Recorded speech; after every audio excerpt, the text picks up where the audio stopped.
정부가 한일 군사정보보호협정 지소미아를 종료하기로 결정했습니다. 한일 간 안보 협력은 2016년 11월 협정을 체결하기 이전 상태로 돌아가게 됐습니다. 청와대는 일본이 안보상 문제를 이유로 우리나라를 화이트리스트에서 배제한 가운데 민감한 군사정보를 교류하는 게 국익에 맞지 않는다며 배경을 설명했습니다.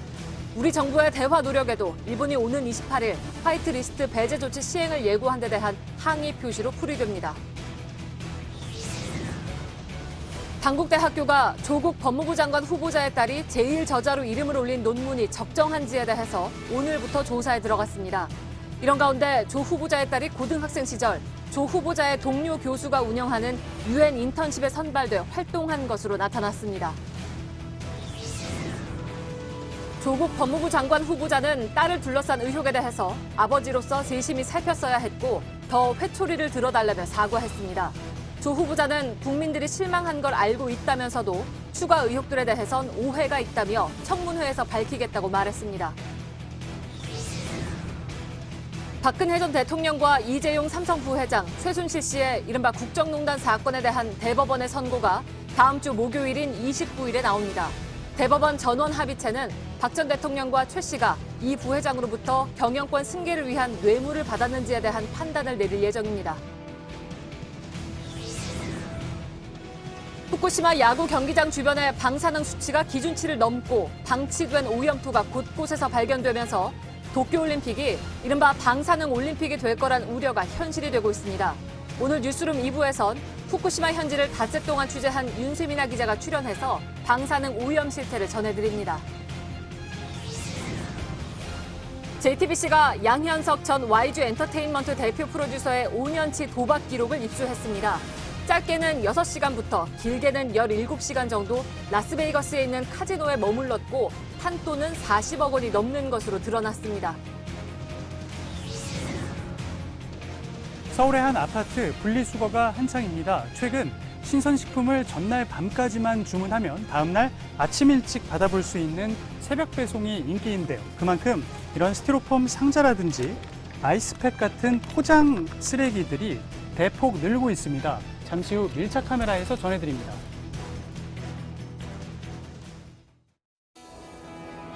기름 없이 달리는 일상으로 내일을 바꾸는 현대수소 전기차. 예, 시청자 여러분, JTBC 뉴스룸을 시작하겠습니다. 정부가 한일 군사정보보호협정, 즉 지소미아의 연장 여부 시한을 이틀 앞두고 연장하지 않고 종료하기로 했습니다.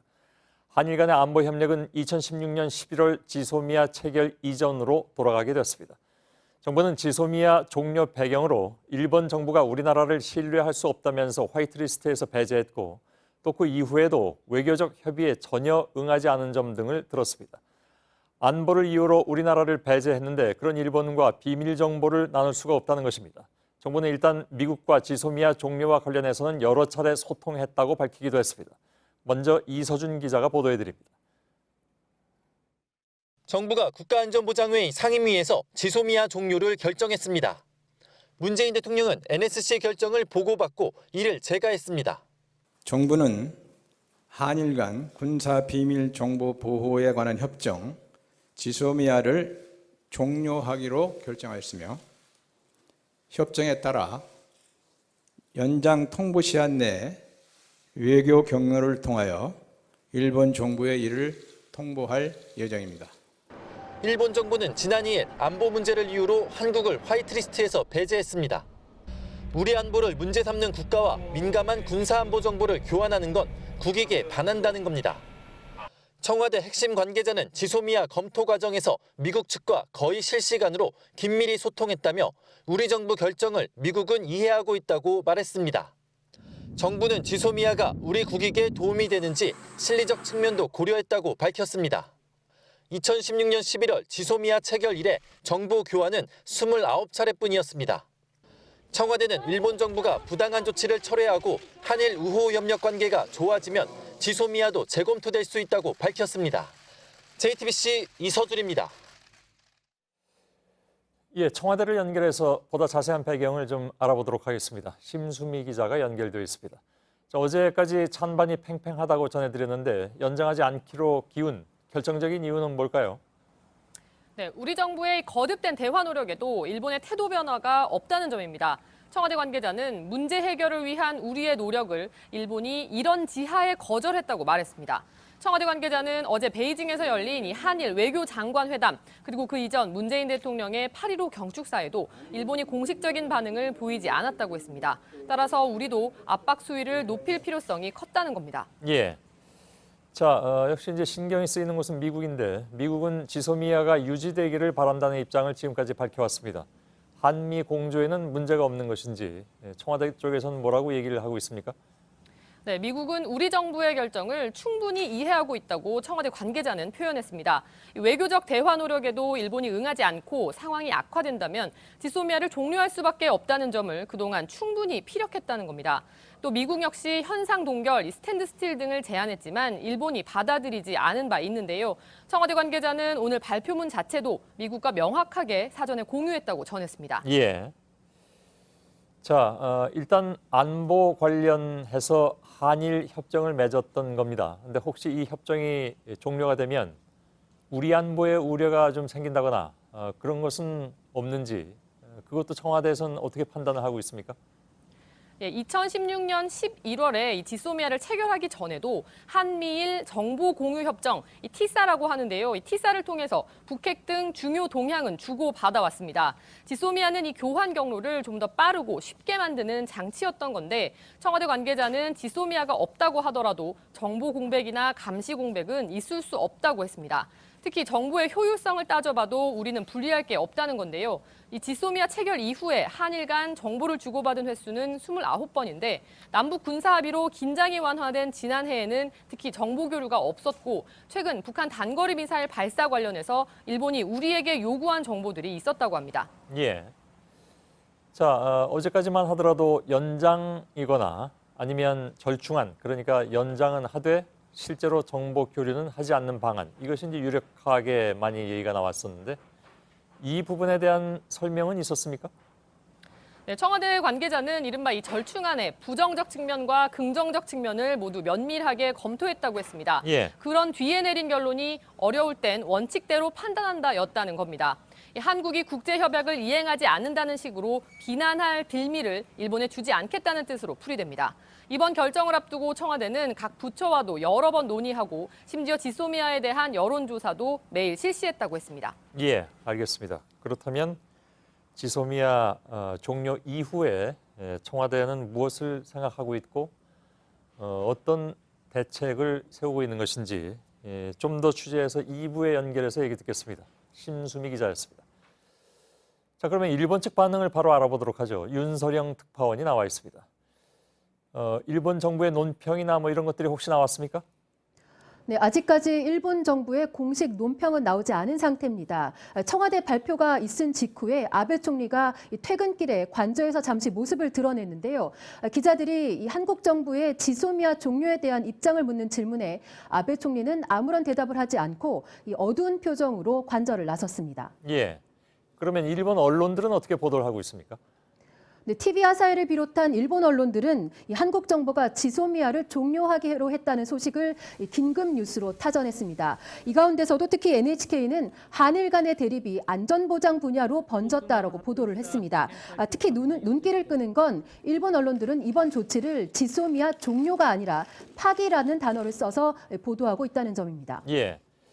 자, 말씀드린 대로 한국 내에서는 어제까지만 해도 연장은 하되 정보 제공은 하지 않는다, 이런 절충론이 있었습니다. 일본에서도 그 내용을 알고 있었을 텐데 그래서 오늘 종료, 일본에서는 파기라고 표현한다고 합니다만 이 상황까지 오는 것에 대해서 뭐랄까 좀 놀랐을까요? 그러니까 의외라고 생각하고 있는 것 같습니다. 그런 분위기가 감지가 되는 거죠? 네, 그렇습니다. 특히 지난 광복절 경축사에서 문재인 대통령이 일본에 대한 비판 수위를 낮추고 이 대화까지 언급을 한 상황이었기 때문에 일본은 이번 결정에 대해서 상당히 충격을 받은 모습입니다. 이 때문에 NHK는 이 한국 정부 결정을 믿을 수가 없다라는 일본 정부 관계자의 발언을 보도하기도 했습니다. 예.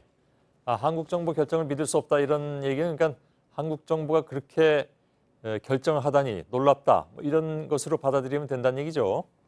네, 믿겨지지 않는다 이런 반응으로 보시면 되겠습니다. 예, 그러면 일본 정부도 뭔가 조치를 취할 것으로 보이는데 어떤 조치가 예상이 됩니까? 네, 방금 전에 그 일본 정부가 한국 정부 측에 외교 루트를 통해서 정식으로 항의했다라는 보도가 나왔습니다. 이 밖에도 수출 규제와 관련해서 추가 조치가 나올 가능성도 배제할 수 없습니다. 이와 함께 그동안 이 지소미아를 통해서 정보를 얻어왔던 것에 비계되는 부분에 대해서는 미국과의 정보 공유를 통해서 채워나갈 것으로 보여집니다. 이와 관련해서는 최근 이 아베 총리가 이미 이 북한이 발사체를 쏘았을 때 이 한국은 쏙 빼놓은 채 미국과 일본 간의 정보 공유를 강조한 바가 있습니다. 예, 알았습니다. 도쿄에 있는 윤서령 특파원이었습니다. 곧바로 워싱턴을 연결하겠습니다. 임종주기 특파원이 연결되어 있습니다. 자, 임 특파원, 미국은 지금 새벽 시간이죠. 그래서 공식 반응은 안 나왔을 것 같은데 그렇죠? 네, 아직 미국 정부의 공식 반응이나 입장은 나온 게 없습니다. 다만 이곳 시각으로 어제 오후, 그러니까 지금부터 10여 시간 전에 JTBC가 지소미아 결정이 임박한 데 대한 미국 정부의 입장을 물었습니다. 국무부의 답변은 한일 군사정보보호협정을 전폭적으로 지지한다였습니다. 그러면서 어느 한쪽이 협정을 종료하려 한다면 유감스러운 일이 될 것이다, 이렇게 답변했습니다. 예. 자, 그렇다면 지소미아 결정이 임박한 상황에서 사실상 종료 반대 입장을 밝힌 것으로 봐야 할까요? 왜냐하면 얘기는 조금 아까 전해드렸습니다만 청와대 쪽에서는 이 종료하는 것에 대해서 이미 미국과 많이 얘기를 했다고 했기 때문에 어떻게 봐야 됩니까? 네, 일단 유감스러운 일이 될 것이라는 미 국무부의 표현은 원론적인 입장 표명에 가까워 보입니다. 일단 한일 갈등이 외교적 사안으로 번지는 데 대한 우려를 나타낸 것으로 풀이됩니다. 국무부 대변인은 한국 측에 그런 입장을 전달했느냐는 질문에는 외교적 대화의 세부 내용은 공개할 수 없다고 답했습니다. 긍정도 부정도 하지 않은 것입니다. 예. 자, 종료하겠다는 입장을 미국과 공유했다고 아까 청와대 쪽에서 심수미 기자가 얘기했습니다. 그러니까 다시 말하면 여기서 공유라는 것은 함께 그러면 동의했다는 것인지 아니면 한국 정부가 그렇게 한다고 미국도 알고 있다는 정도인지 그거는 아직 잘 모르겠습니다. 그래서 네, 그 부분은 예, 말씀하시죠. 네, 그 부분 명확하지는 않습니다. 다만 뉴욕타임스는 서울발로 한국 정부의 결정을 전하면서 지소미아 유지를 촉구한 미국에 경종을 울릴 수 있는 조치라고 보도했습니다. 북한 미사일을 면밀히 추적할 수 있는 장치를 필요로 하는 미국으로선 원치 않는 상황이라는 겁니다. 예. 다만 그동안 일본의 일방적인 수출 규제 조치의 부당성을 미국이 깊이 공감하고 지소미아 재고에 대해서도 이해했다는 게 정부의 설명인 만큼 미국 측이 어떤 반응을 보일지는 조금 더 지켜봐야 할 것 같습니다. 예, 정부의 얘기대로 미국이 이해했다면 심하게 반대하는 입장이 나온다든가 그런 것 같지는 않을 텐데 어찌 보면 원론적인 입장이 나올 가능성도 있을 수 있겠군요. 하여간 날이 밝는 대로 미국 측의 공식 반응을 좀 보도록 하죠. 임종주 특파원이었습니다. 수고했습니다. 그럼 오늘 우리 정부의 결정으로 대북 정보를 얻는 데 문제가 생기는 것은 아닌지 취재 기자와 잠시 얘기 좀 나누겠습니다. 김선미 기자가 나와 있습니다. 어제 저희들이 이 얘기를 할 때 각각의 경우에 이렇게 경우를 상정해서 누가 어떤 이익이 있고 어떤 손해가 있을 수 있느냐 이걸 좀 정리하긴 했습니다. 바로 오늘 결정된다고 해서 그래서 누가 더 손해냐 이 가장 이게 원초적인 그런 의문점이기도 합니다. 어떻게 봐야 될까요? 네, 기본적으로 지소미아라는 것이 군사 정보를 주고받는 일종의 기브앤테이크식 협정이기는 합니다. 예. 다만 최근에 지소미아가 작동됐던 사례들을 좀 살펴볼 필요가 있는데요. 지난 2일 일본이 한국을 화이트리스트에서 배제한 뒤에도 4차례나 지소미아가 가동이 됐습니다. 모두 북한이 발사체를 쏜 날들이었는데요. 주목해야 될 점은 이 4번을 포함해서 올해 이 정보가 오간 것이 모두 7번인데 이 7번 모두 정보를 달라고 먼저 요청한 것이 일본 측이었다는 점입니다. 예. 지난 몇 년간을 다 얘기할 수는 없지만 적어도 최근에는 우리가 아쉬울 것은 별로 없었다 이렇게 얘기를 할 수 있겠군요. 그런데 지소미아 의존다라는 면에서 그렇게 보면 일본이 더 높다는 건데 앞으로도 그럴 것인가 하는 문제도 남고요. 어떻게 볼까요? 네, 일단 물리적으로 한국이 이 북한과 더 가깝습니다. 이 지소미아라는 것이 핵심이 이 북핵이나 북한 미사일과 관련된 부분이어서 예. 이 부분을 좀 살펴봐야 하는데요. 이 북한이 만약 미사일을 발사한다면 우리가 더 가깝기 때문에 더 빨리 탐지를 할 수가 있습니다. 예. 그리고 일본이 이 위성 정보 같은 것은 더 많지만 인적 네트워크를 통한 정보, 그러니까 휴민트에서는 좀 약한 면모를 보여왔습니다. 예. 이 부분에 대해서 일본 전문가의 분석을 직접 들어보시겠습니다. パムンジャン38度線からいろいろと干渉したりいろんな形で取れる情報があると。 예. 자, 아까 잠깐 얘기할 때 위성 정보라고 그랬잖아요. 그건 우리가 얻는 것이 있었을 것이다라고 했는데 그렇다면 앞으로 이제 그거는 못 얻게 되는 것인가? 왜 이른바 아까 기브앤테이크라고도 얘기를 했는데 다시 말하면 받는 것도 있었다는 얘기잖아요. 그런 면에서 우리가 불리한 건 없다는 얘기인가요? 네, 우선 이 당장 북한이 동해상으로 미사일을 쏜다면 예. 이 한반도의 입장에서는 이 지구가 둥글기 때문에 이 미사일이 떨어지는 낙하 지점에 대한 정보를 얻기는 조금 어렵습니다. 예. 이 지구가 이렇게 둥글기 때문에 끝부분에서는 우리가 직선으로 레이더를 이렇게 탐지하기가 어렵다는 예. 건데요. 그래서 그동안도 이와 관련된 정보를 일본으로부터 얻어왔던 것으로 보입니다. 다만 최근에 청와대 고위 관계자가 했던 말을 좀 주목할 필요가 있는데요. 일본으로부터 얻었던 정보의 질적, 양적 측면을 모두 고려해서 이 종료 여부를 결정하겠다라고 말을 했습니다. 예. 그러니까 정보, 우리가 일본으로부터 얻었던 정보의 질을 좀 고려하겠다고 강조를 한 겁니다. 이 군 내부에서도 그동안 지소미아를 두고서 일본으로부터 받은 정보가 그렇게 큰 것은 아니다, 이런 주장이 있어 왔습니다. 예. 그렇다면 이번 결정은 정보 교류 중단 자체보다는 외교적 파장이다 이렇게 봐야 되겠군요. 네, 맞습니다. 미국에서는 지소미아를 이 한미일 동맹의 상징으로 봐왔기 때문에 이 트럼프 행정부가 어떤 공식 반응을 내놓을지를 좀 주목해야 할 것 같습니다. 예, 알겠습니다. 김선미 기자였습니다. 자, 이런 가운데 방한했다가 오늘 출국하려던 스티븐 비건 미 국무부 대북 특별대표가 돌연 귀국을 미뤘습니다. 오늘 청와대 관계자를 만났을 때 먼저 한미일 관계에 대해서 말을 꺼내기도 했다는데 이 자리에서 지소미아 관련 설명도 들은 것으로 보입니다. 신진 기자입니다. 비건 대표는 오늘 오전 김현종 청와대 국가안보실 2차장을 만났습니다. 당초 북미 실무협상 재개와 관련해 의견을 나누려는 자리였지만 한일 관계 얘기를 꺼냈습니다. 한미일 관계에 대해서도 이제 비건 쪽에서 언급을 먼저 했습니다. 어떤 내용을 언급하셨나요? 지소미아 관련 언급 나왔나요? 예, 나왔어요. 이 때문에 비건 대표가 지소미아 종료라는 한국의 결정에 대해 먼저 설명을 들었을 가능성이 제기됩니다. 면담을 마친 비건 대표는 기자들을 피해 정부청사를 빠져나간 뒤 돌연 출국 일정을 내일로 하루 미뤘습니다. 이에 따라 북한 관련 공식 일정은 모두 마친 비건 대표가 내일까진 지소미아 문제에 집중한 뒤 본국에 돌아가 보고를 할 것이라는 관측이 나옵니다. 비건 대표는 공식 일정과는 별개로 해리 해리스 주한미국 대사와 여러 차례 소통한 것으로 알려졌습니다. 오늘 오전 7시쯤엔 비건 대표의 숙소를 찾은 해리스 대사가 목격됐습니다. 오후 3시 20분쯤엔 비건 대표가 후커 한반도 보좌관과 함께 다시 미국 대사관으로 향했습니다.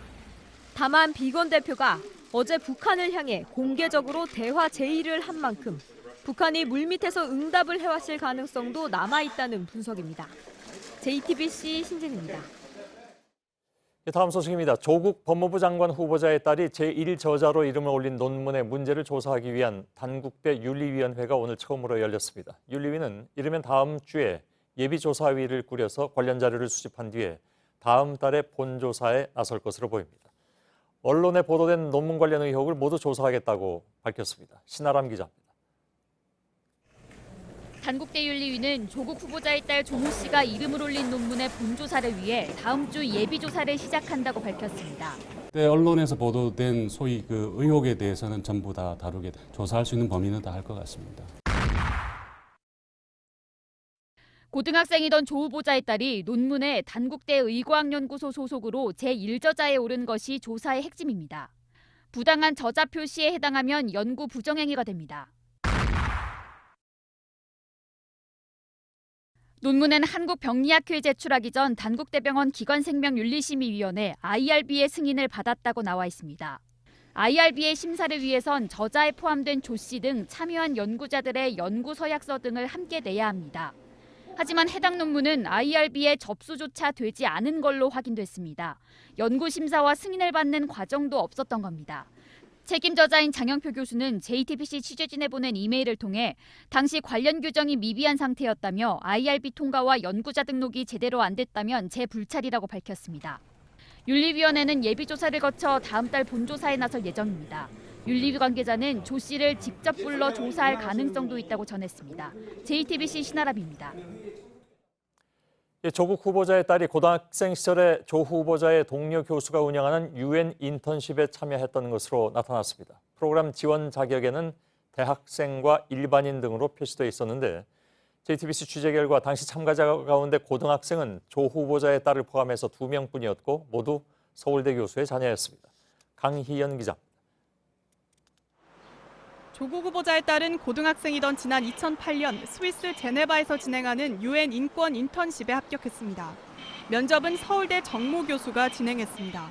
정모 교수는 조 후보자가 위원장이었던 국가인권위 국제인권전문위원회 활동을 함께했습니다. 당시 공고엔 대학생과 대학원생, 일반인이 모집 대상이었고 정원은 10명이었습니다. 그런데 JTBC가 확인한 처음 참가자 명단엔 당초 정원보다 늘어난 13명이 선발된 걸로 적혀 있습니다. 대학생과 대학원생 사이에서 고등학생은 조 후보자의 딸이 유일합니다. 이후 일부 인원이 조정되면서 고등학생이 1명 더 들어왔는데 정 교수와 같은 학과인 서울대 모 교수의 딸인 걸로 확인됐습니다. 좀 많이 어린 애들이 와서 좀 의아는 했죠. 나중에 이제 제가 대학 갈 때 뭐 좀 플러스 요인이 있잖아요. 그 경험 쌓는다고 막 그런 소리를 했던 걸 기억하는데. 조 후보 측은 정 교수와 아는 사이지만 인턴십과 무관하다며 고등학생이 참여하지 못하는 건 아니라고 해명했습니다. 몇 년 동안 이어진 UN 인턴십 프로그램엔 몇 차례 고등학생이 참여하기도 했지만 그 해엔 서울대 2교수의 자녀가 참가한 겁니다. 당시 조 후보자에 따른 인턴십 이후 인권위가 주최한 포럼에서 참관기를 발표하기도 했습니다. 12명이 다녀온 인턴십이었고 2명이 발표했습니다. JTBC 강연입니다. 새로운 의혹이 계속 제기되자 조국 법무부 장관 후보자는 더 많이 회초리를 들어달라면서 다시 한번 고개를 숙였습니다. 하지만 추가 의혹에 대해서는 오해가 있는 것 같다면서 청문회에서 밝히겠다고 했습니다. 이도성 기자입니다. 조국 후보자는 지난 20일 정책 방향을 발표하고 오늘 두 번째 계획 발표를 준비했던 걸로 알려졌습니다. 검찰개혁 문제는 두 번째 정책 발표인데요. 조만간 발표 예정입니다. 곧 발표 예정이니까 기다려주십시오. 대신 다시 한번 몸을 낮췄습니다. 소에 대해 실망을 하신 국민들이 많아졌다는 점 잘 알고 있습니다. 그러면서 사회에서 받은 혜택이 컸던 만큼 더 조심스럽게 처신했어야 했다며 법적 문제가 없다는 이유로 모른 척하지 않겠다고 말했습니다. 집안의 가장으로, 아이의 아버지로 더 세심히 살폈어야 했다고 생각합니다. 더 많이 회초리를 들어주십시오. 하지만 계속 제기되는 추가 의혹에 대해선 오해가 있는 것 같다며 선을 긋고 또다시 청문회에서 진실을 밝히겠다고 강조했습니다. 해명하신 것에 대해서 그와 다른 정황들이 속속 나타나고 있는데 인사청문회에서 충분히 밝힐 것이고 소명이 될 것이라고 생각하고 있습니다. JTBC 이도성입니다. 조국 후보자 딸의 입학 과정을 비판하는 촛불 집회가 내일 고려대에서 열립니다. 정확한 인원은 알 수는 없는데 온라인 커뮤니티에는 집회를 열자는 글이 최근 사흘 동안 41건이 올라왔다고 합니다. 저희 취재진이 오늘 캠퍼스에서 학생들도 만나봤는데 오프라인에서는 의견이 좀 갈리는 모습이었습니다. 이수진 기자입니다. 고려대학교 재학생과 졸업생의 커뮤니티인 고파스입니다. 이곳에서 촛불 집회 이야기가 본격적으로 나온 건 지난 20일 저녁입니다. 조국 후보자의 딸이 고교 시절 의학 논문의 제1저자로 등재됐다는 소식이 나온 뒤입니다. 편법으로 고려대에 입학한 게 아니냐며 학위를 취소해야 한다는 글에 700명 넘게 공감했습니다. 그 뒤 사흘간 촛불 집회에 대한 글은 41건 올라왔습니다. 조 씨에게 공정한 입시 절차가 적용되었는지 조사하라는 글이 많았습니다. 청문회가 진행되기 전에 집회를 먼저 하는 건 옳지 않다는 한 건의 글을 제외하고는 대부분 집회를 지지했습니다. 이런 온라인의 반응과 캠퍼스 현장 분위기에는 온도차가 있었습니다. 입시 과정에서 이러한 부적절한 논문을 사용한 것 자체가 정상적인 방법으로 들어온 것 같다고 보이진 않다고 생각해서 왜곡 학부모들에게서 비일비재했을 거라는 생각이 들어서 딸만 보자면 문제가 있을 수도 있는데 아버지랑 연관이 있다고 봐야 되는지는 잘 모르겠어요. 서울대 일부 재학생과 졸업생도 내일 촛불 집회를 열어서 조국 후보자 사퇴를 촉구할 예정이라고 밝혔습니다. JTBC 이수진입니다. 박근혜 전 대통령과 최순실 씨의 국정농단 사건에 대한 대법원의 판단이 오는 29일에 내려집니다. 국정농단 사건으로 재판에 넘겨진 지 2년 6개월 만입니다. 최 씨에게 뇌물을 준 혐의로 재판에 넘겨진 이재용 삼성전자 부회장에 대해서도 함께 선고가 내려집니다. 차윤경 기자의 보도입니다. 대법원은 오는 29일 박근혜 전 대통령과 최순실 씨, 이재용 삼성전자 부회장이 연루된 국정농단 사건에 대한 선고를 하겠다고 밝혔습니다. 2심 판결이 내려지고 박 전 대통령과 최 씨는 11개월, 이 부회장은 1년 6개월 만입니다. 대법원은 지난 2월 세 사람의 사건을 전원합의체에 올린 뒤 넉 달간 6차례에 걸쳐 심리를 열었습니다. 사안이 중대하다고 판단해 대법원장과 대법관 12명이 참여하는 전원합의체에서 논의키로 한 겁니다. 가장 큰 관심사는 삼성이 최순실 씨 등에게 지원한 말 3마리의 구입비 36억 원을 뇌물로 인정할지 여부입니다. 박 전 대통령과 최 씨의 1, 2심 재판부는 말 소유권이 최 씨에게 넘어갔다고 보고 이를 뇌물로 인정했지만 이 전 부회장의 2심 재판부는 뇌물이 아니라고 봤습니다. 대법원이 말 구입비를 뇌물로 판단해 이 부회장의 2심 판단을 깨면 이 부회장이 건넨 뇌물은 최소 72억 원으로 늘어납니다. 반대의 경우엔 박 전 대통령과 최 씨가 받은 뇌물액이 줄어 형량에 영향을 줄 수도 있습니다. 이 전 부회장은 2심에서 징역 2년 6개월에 집행유예 4년을, 박 전 대통령은 징역 25년, 최 씨는 징역 20년을 선고받았습니다. JTBC 최윤경입니다. 네, 저희 뉴스룸은 양현석 전 YG 엔터테인먼트 대표 프로듀서가 상습적으로 해외 원정 도박을 한 의혹을 연이어 보도해드렸습니다. 저희는 미국 라스베이거스에서 우리 수사기관에 보낸 양 전 대표의 도박 기록을 확인했는데요. 한 번에 길게는 17시간가량 카지노에 머물렀고 한 번 평균 400만 원을 거는 도박을 1000판 넘게 하기도 했습니다. 박창규 기자입니다. 지난 2018년 1월 초 양현석 YG 엔터테인먼트 전 대표는 미국 라스베가스 MGM 호텔 카지노에 입장합니다. 도박 종목은 바카라, 장소는 개인 VIP룸이었습니다. 오후 늦게 시작한 도박은 며칠에 걸쳐 이어집니다. 네바다주 카지노 협회가 한국으로 보낸 자료에는 휴식 시간과 식사 시간 등을 빼고 17시간 동안 도박을 한 걸로 나타났습니다. 바카라 한 게임에 걸리는 시간은 약 1분, 1시간이면 60판, 17시간이면 1070판을 할 수 있습니다. 양 씨는 한 판에 평균 400만 원 정도 돈을 걸었습니다. 단순 계산하면 40억 원 넘는 판돈입니다.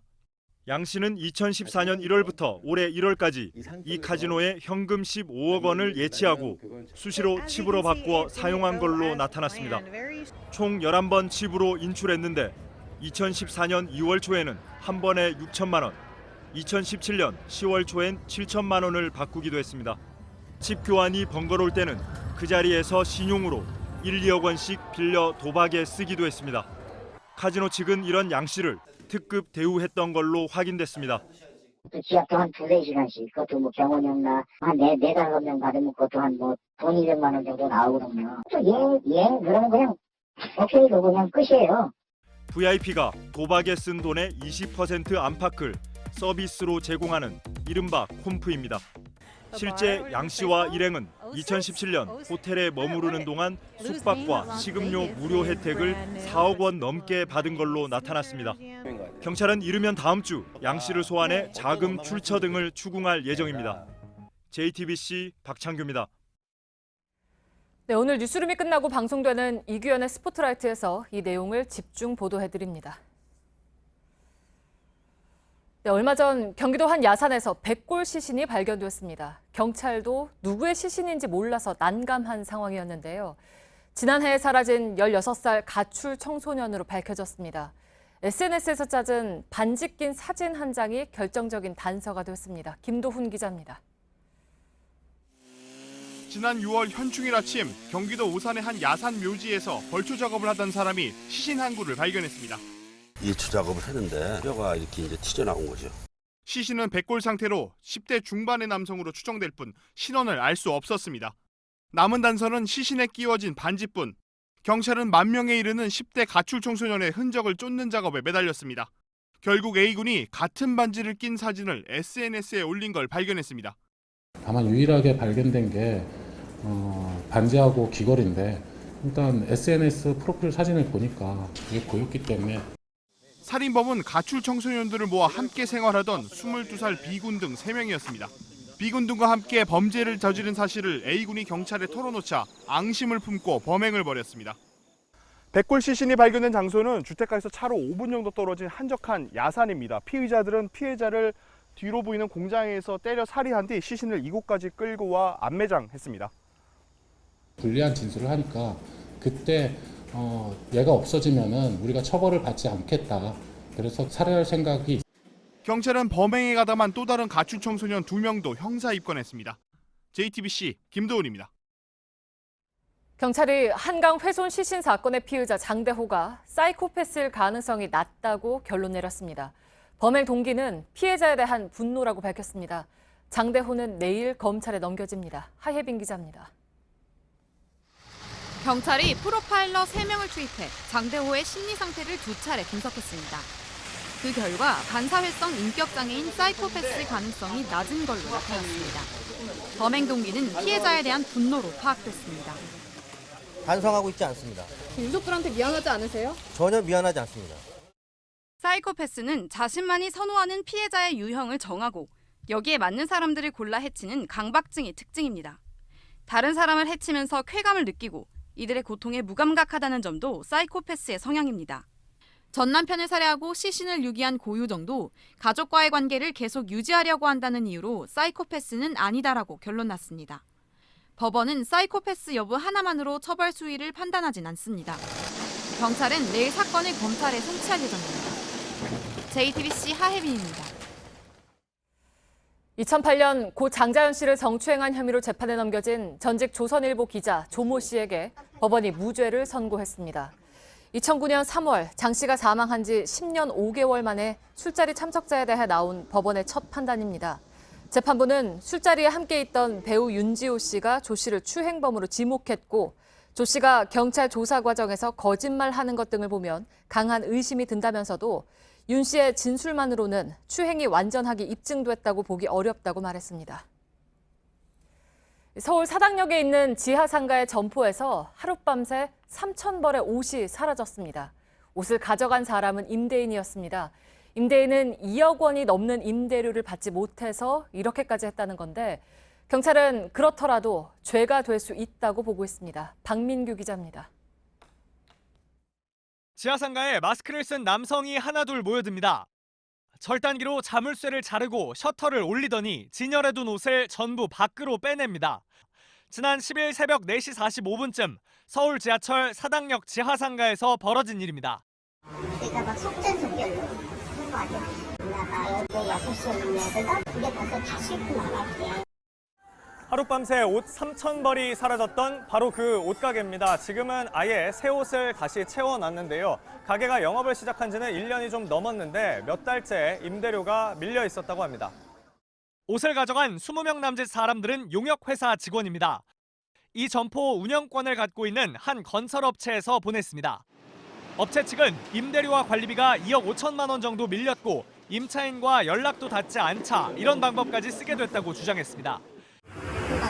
이름도 안 내고 지금 이제 몇 개월째 이렇게 하고 있습니다. 업체에 직원이 하나도 없죠. 1년 만에 이렇게 된 거예요. 경찰은 건설업체 이사 A씨를 특수절도 혐의로 입건해 조사 중입니다.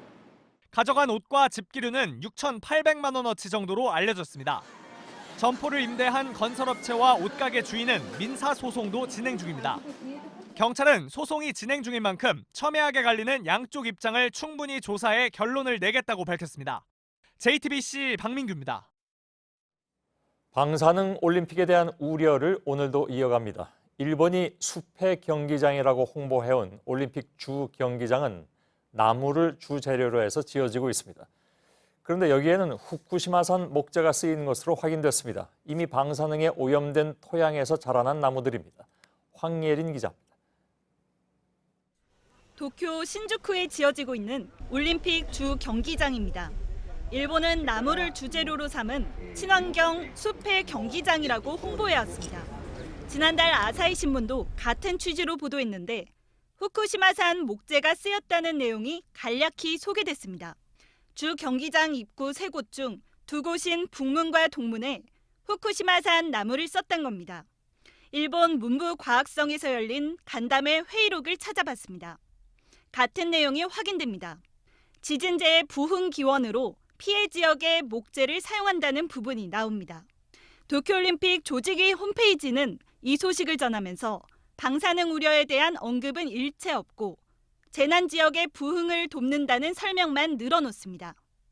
후쿠시마의 70%가 산림인데 산림 지역은 오염토 제거가 어려워 나무들이 방사능 오염에 방치된 상태라는 게 전문가들 설명입니다. 솔방울에서 6,100크렐, 이끼에서도 몇천 베크렐씩 검출이 되고 있어요. 그렇다는 얘기는 목재에서도 당연히 검출된다고 우리가 생각할 수 있잖아요. 정보를 정확하게 공개해야 된다고 생각합니다.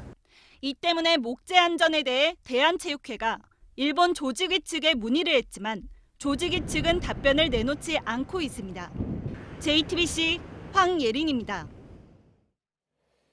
이렇게 도쿄올림픽의 곳곳에는 후쿠시마 산의 안전성을 홍보하려는 일본의 의도가 드러나고 있습니다. 선수촌 밥상에 후쿠시마산 식재료를 올리는 것부터 불안감을 더하는데 오늘 우리 대표단이 도쿄올림픽 조직위원회를 만나서 방사능 안전성 문제를 다시 제기했습니다. 구혜진 기자입니다. 우리 체육회 대표단은 오늘 도쿄올림픽 조직위와 1대1 회의를 했습니다. 이 자리에서 우리 대표단은 방사능 안전성 문제를 제기했습니다. 경기장 등과 후쿠시마산 식재료의 방사능 우려에 대해 검증을 요구한 겁니다. 국제기구와 일본에서 실행한 객관적인 자료를 요청을 했습니다. 이어 대표단은 일본 측이 선수단의 안전 문제에 공감한다고 말했다며 방사능 관련 자료를 제공하기로 했다고 밝혔습니다. 또 도쿄올림픽 조직위 홈페이지에 독도를 일본 영토로 표기한 것에 대해 즉각 수정해달라고 요구했습니다. 앞서 20일에 진행된 본회의에서도 우리 대표단은 같은 문제를 제기했습니다.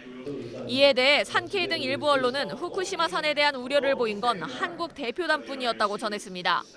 하지만 야마시타 야스히로 도쿄올림픽 조직위 회장은 오히려 질문이 나와서 좋았다며 다른 나라 사람들도 똑같이 생각했을지 모른다는 반응을 보였다고 현지 언론이 전했습니다. JTBC 구혜진입니다. 뉴스룸은 지난 사흘 동안에 도쿄올림픽 야구 경기가 열리는 일본 후쿠시마의 방사능 오염 실태를 상세히 보도해드렸습니다. 경기장 주변의 방사능 수치가 기준치의 2배를 넘고 시내 곳곳에서 오염된 흙더미가 발견돼서 충격을 줬죠. 잠시 후 2부에서는 후쿠시마 현지를 취재한 윤세민아 기자가 스튜디오에 나와서 취재 뒷얘기를 전해드릴 예정입니다. 어제 정부가 일본 식품에 대해서 방사능 검사를 강화하겠다고 하자 일본이 즉각 반발하고 나섰습니다. 그런데 현지에서는 엉뚱한 주장도 퍼지기 시작했습니다. 일본 딸기, 포도 품종을 한국이 무단으로 빼내고 있으니까 정부 차원에서 대응해야 한다는 것입니다. 수출 규제로 시작된 갈등이 농산물로도 번지는 조짐입니다. 정재우 기자입니다.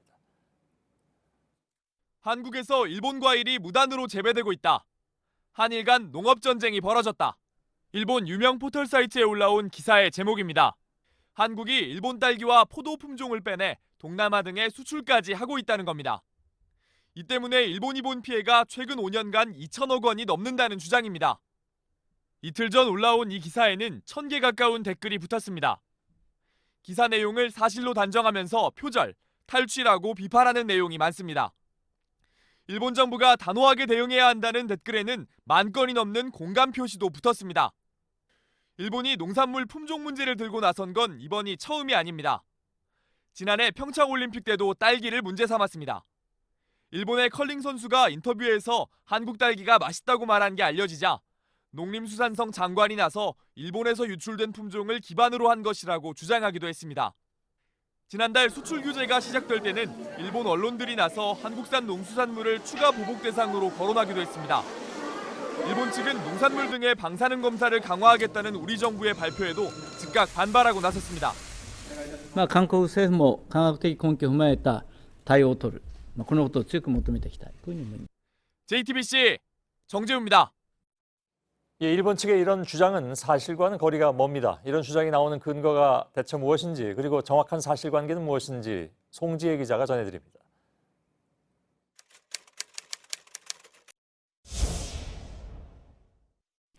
우리나라 딸기 시장의 80% 이상을 차지하는 국산 품종 설행입니다. 2005년 충남 딸기연구소가 일본의 두 품종을 교배해 개발했습니다. 당시 한국 시장을 점령한 일본 딸기를 대체하기 위해 품종 개량에 나선 겁니다. 새로운 품종을 만든 것이라 전혀 문제가 없다는 게 우리 정부의 설명입니다.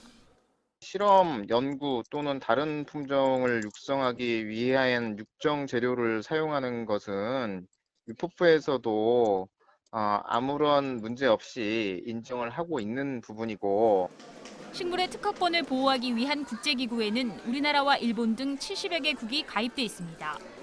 이 나라들이 도입한 제도에 따르면 다른 품종을 개발하기 위한 경우엔 품종 보호권의 효력이 미치지 않습니다.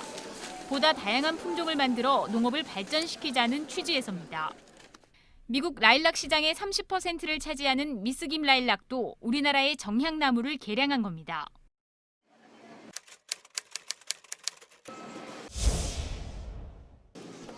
알이 크고 달아 최근 인기가 높은 샤인머스켓. 2006년 일본에서 개발한 청포도 품종인 건 맞습니다. 그러나 일본은 우리나라나 중국에 이 품종을 등록하지 않았습니다. 애초 다른 나라로 수출하겠다는 생각은 못한 겁니다. 등록 기한인 6년이 지나면 로열티를 내지 않아도 재배할 수 있습니다. 이후 농가들은 우리 토양에 맞춘 재배 기술을 만들어냈고 동남아 등에서 수출 시장도 개척했습니다. JTBC 송지혜입니다. 어젯밤에 포털사이트 실시간 인기 검색어 1위는 느닷없이 북한 방사능이었습니다. 미국의 한 매체가 북한 우라늄 공장의 폐기물이 한국까지 오염시킬 수 있다 이렇게 보도를 하면서 관심이 집중된 것입니다. 그런데 저희가 이 기사에 등장한 분석가와 접촉을 해봤더니 보도 내용이 사실과는 좀 달랐습니다. 김소현 기자입니다. 미국 자유아시아 방송은 북한 우라늄 공장 폐기물의 방사능 물질이 한국까지 오염시킬 수 있다고 보도했습니다. 민간 분석가 제이콥 보글이 위성 사진을 바탕으로 예성강의 방사능 오염 가능성을 제기했다는 겁니다. 국내 언론이 이 기사를 또다시 인용 보도하며 불안감은 커졌고 어제 오후 북한 방사능이 포털 사이트 실시간 인기 검색어에 올랐습니다. 하지만 보글은 JTBC와의 이메일 인터뷰에서 자신은 전체 배출물이 방사성 물질이라고 한 적이 없다며 선을 그었습니다. 방사능 물질이 일부 섞여 있다고 보고 문제를 제기한 것이라며 자신의 주장을 반박한 전문가들은 자신의 말을 오해한 것 같다고 파장 축소에 나선 겁니다. RFI가 민간 분석가라 소개한 보글은 북한 관련 블로거입니다. 신학을 공부했고 건축과 약학 분야의 자격증이 있다고 돼 있습니다. 스스로도 JTBC에 나는 핵물질 전문가가 아니며 수년간 구글의 위성 사진으로 북한을 분석해왔다고 밝혔습니다. 문제의 지역은 황해북도 평산의 광산과 공장으로 우라늄을 채굴한 뒤 불순물을 거르는 정년 처리 시설입니다. 방사성 물질이 발생하는 농축이나 재처리는 이뤄지지 않습니다. 이 때문에 기사에 대한 전문가들의 반응은 회의적입니다. 우라늄 광산에서 나오는 거는 옐로우 케이크일 건데 그 색깔이 노랗고요. 그 자체가 물에 녹지 않기 때문에 하천에 쓸려 내려가지는 않을 거고요. 결국 방사능 오염 폐수는 원전에서 나온다는 겁니다. JTBC 김소현입니다. 예, 정부는 내년도 건강보험료율을 3.49% 올리려고 하고 있습니다. 기업들과 노동계 등 가입자 단체들은 강하게 반대하고 있습니다. 지금 건강보험심사평가원에서 보험료율을 결정하는 회의가 열리고 있습니다. 현장에 나가 있는 이상화 기자 연결해서 분위기 좀 보도록 하죠. 자, 이상화 기자, 바로 뒤가 회의장입니까? 네, 그렇습니다. 건강보험정책심의위는 심사위는 7시에 지금 제 뒤에 있는 이 회의실에서 시작됐습니다. 오늘 가장 중요한 안건은 내년도 건강보험료 인상 폭이었습니다. 정부는 올해보다 3.49%를 올린다는 것을 고수하고 있는데요. 가입자 단체는 받아들일 수 없다는 입장입니다. 지나가는 분들에게 분위기를 좀 들어봤는데요. 이견이 팽팽하기 때문에 결론이 나기까지 밤 늦게나 혹은 내일 새벽까지 논의가 이어질 수 있다는 관측도 나오고 그런가요? 있습니다. 건정심에는 말씀하세요. 건정심에는 공익위원과 공급자, 가입자 단체들이 각각 8명씩 참석하는데요. 논의가 계속 치열하기 때문에 가입자 단체들이 모두 퇴장을 하고 즉 파행이 된 뒤에 결론이 날 수 있다는 관측도 나오고 있습니다. 앞서 인상에 반발하는 가입자 단체의 반발 시위도 있었습니다. 예. 실제로 얼마나 오르게 됩니까? 네, 올해 건강보험료율은 6.46%입니다. 그러니까 평균적인 직장 가입자들이 매달 내는 게 11만 2,600원 정도입니다. 정부안 대로 인상이 되면 보험료율이 6.96%로 오르고 약 4,000원 정도가 오르게 됩니다. 올해만 보면 그리 크지 않은 것처럼 느껴질 수도 있는데요. 내년에도 3.49%를 정부가 올리겠다는 입장이기 때문에 이게 계속되면은 큰 부담이 될 수 있습니다. 예. 이른바 문재인 케어 등으로 이제 건강보험 보장성이 높아지면서 아무래도 재원이 필요한 상황이긴 한데 가입자 단체들이 강하게 반발하는 이유는 또 다른 것도 있다면서요? 네, 그렇습니다. 다른 핵심 쟁점은 국고지원금의 규모입니다. 건강보험법과 건강증진법에 따르면요, 건강보험료 예상 수입의 20%를 국가가 지원하도록 돼 있습니다. 하지만 올해 국고지원금은 13.6%에 불과했습니다. 이전 박근혜 정부나 이명박 정부보다 규모가 더 적다는 겁니다. 때문에 가입자 단체들은 건강보험 적용 대상을 늘리는 문재인 케어 정책은 좋지만 생색은 정부가 내고 부담은 모두 국민이 지는 거 아니냐라고 반발을 하고 있는 겁니다. 예, 알았습니다. 이상화 기자였습니다. 주차를 해놓은 차가 저절로 움직이는 문제가 2년 넘게 계속됐는데도 제대로 고치지도 못하고 환불도 안 해주고 있습니다. 국내 수입차 판매 1위 업체인 벤츠 얘기입니다. 박영우 기자입니다. 주차해놓은 자동차가 갑자기 뒤로 움직입니다. 기어가 잘못 놓였나 확인해봤지만 주차 상태가 맞습니다. 이런 현상이 몇 차례나 반복됩니다. 2017년 부산에서 벤츠 E클래스를 구입한 김대호 씨는 차를 산 지 한 달 뒤부터 이런 일을 겪었습니다. 벤츠 정비센터에 갔지만 이상이 없다고만 했습니다. 2년 동안 5번 넘게 정비센터를 찾았지만 문제는 해결되지 않았습니다. 원인조차 찾지 못하고 의심가는 부품만 교환하여 인수를 해가라고. 정비센터에선 국내에선 고칠 수 없다고 합니다. 제조사 너가 와서 직접 해라. 차를 직접 너가 봐라. 너가 고쳐내라. 그 이야기를 하고 싶은 거죠. 결국 본사에 수리를 의뢰했는데 언제 고칠 수 있을지 불투명한 상황입니다. 하지만 환불은 못 해준다는 입장입니다. 공식 판매처이긴 해도 판매를 하는 업체와 정비를 하는 업체가 달라서 안 된다는 겁니다. 벤츠는 지난해 우리나라에서 7만 대가 넘는 차를 판매했습니다. 수입차 업체 가운데 가장 많습니다. 벤츠코리아 측은 이 문제를 알고 있고 원인을 파악하기 위해 최선을 다하고 있다고 했습니다. JTBC 박영우입니다. 네, 지난 9일이었습니다. 창문과 에어컨이 없는 휴게실에서 서울대 미화 노동자가 숨졌습니다. 학교 측은 지병 때문이라고 결론을 내렸는데 학생들은 죄책감을 느낀다면서 추모를 넘어 노동 환경을 개선하라고 학교에 촉구하고 있습니다. 조보경 기자입니다. 에어컨 바람 쐬는 것조차 부끄럽다. 죄책감을 느낀다. 서울대 학생들이 지난 9일 휴게실에서 숨진 미화 노동자 A씨를 추모하기 위해 쓴 메모지들입니다. 지난주 만들어진 이 추모 공간엔 대자보와 고인이 숨진 휴게실 사진이 붙어 있습니다. 학생들은 사건을 널리 알리기 위해 사람들이 많이 지나다니는 도서관 통로에 공간을 마련했습니다. 창문도 에어컨도 없었던 좁은 공간.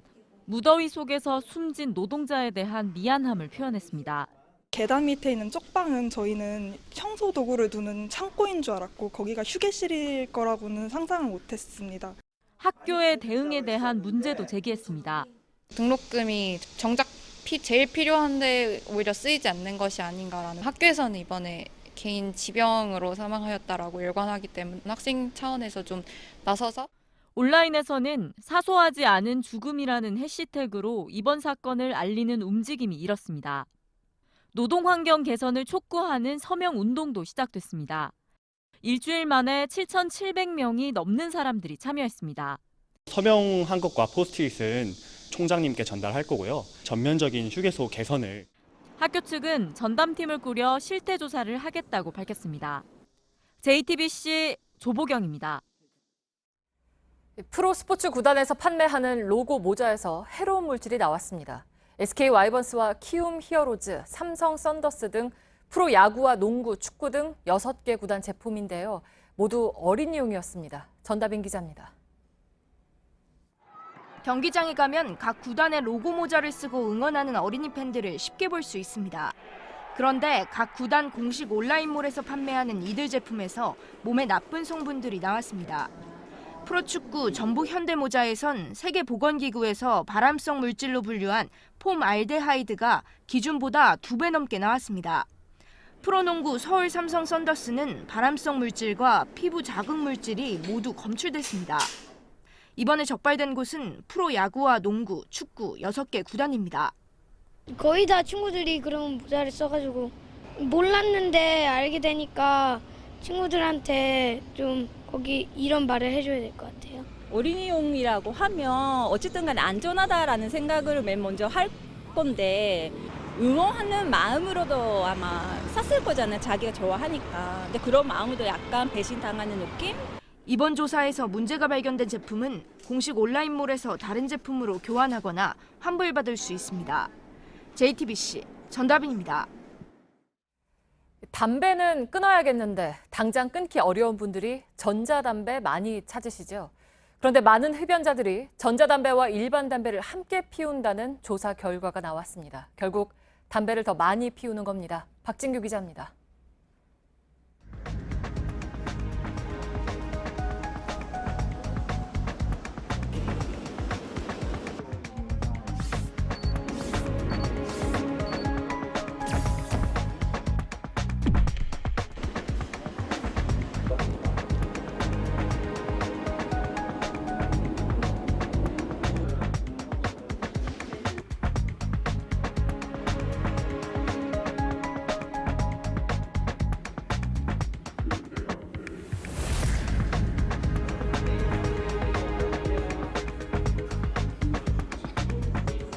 경쟁사 관계도 말씀하셨는데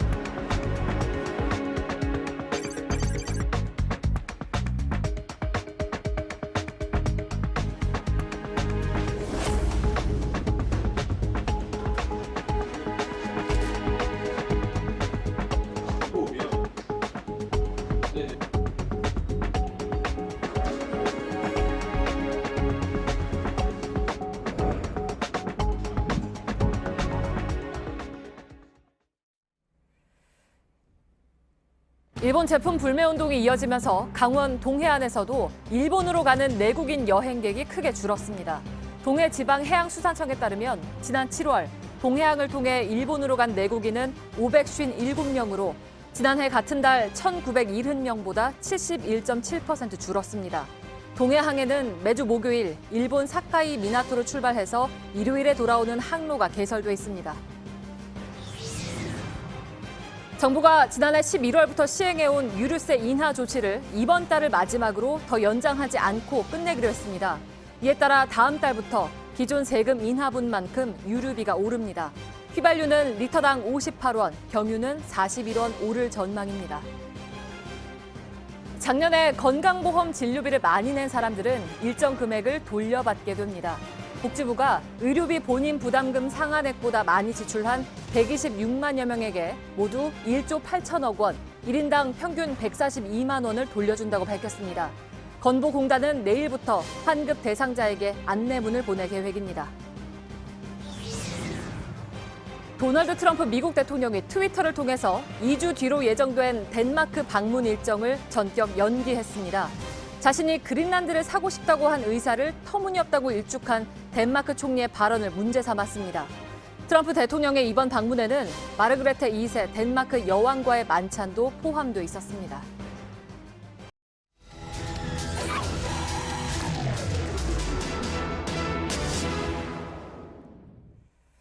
전날 밤에 식재료를 주문하면 아침 일찍 배송해주는 이른바 새벽 배송이 요즘 인기입니다. 신선도가 생명이어서 작은 물건 하나만 사도 커다란 박스에 보냉제까지 담겨서 옵니다. 당장은 편리하지만 환경에는 부담으로 돌아옵니다. 밀착 카메라 정원석 기자입니다. 가볍게 아침 한 끼 혹은 식품이 상하지 않게 아침에 냉장고에 넣어두고 외출할 수 있다는 점에서 최근 새벽 배송이 인기입니다. 저도 한번 주문을 해보도록 하겠습니다. 주문량이 가장 많은 두 곳의 업체에서 각각 냉동식품 2개와 냉장식품 2개, 상온식품 1개씩 주문했습니다. 어젯밤에 주문했던 상품들이 아침이 되니까 집 앞에 도착했습니다.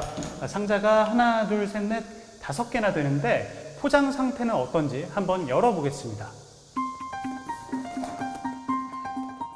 주문한 상품들을 빼고 포장재를 모아두니 제법 부피가 나갑니다. 상자 하나에 들어가는지 정리해봤습니다. 5개의 상자에 나뉘어서 배달이 됐지만 사실 업체 한 곳당 상자 하나씩에도 주문했던 상품들이 모두 들어갑니다. 서울 강동구에 사는 김은실 씨.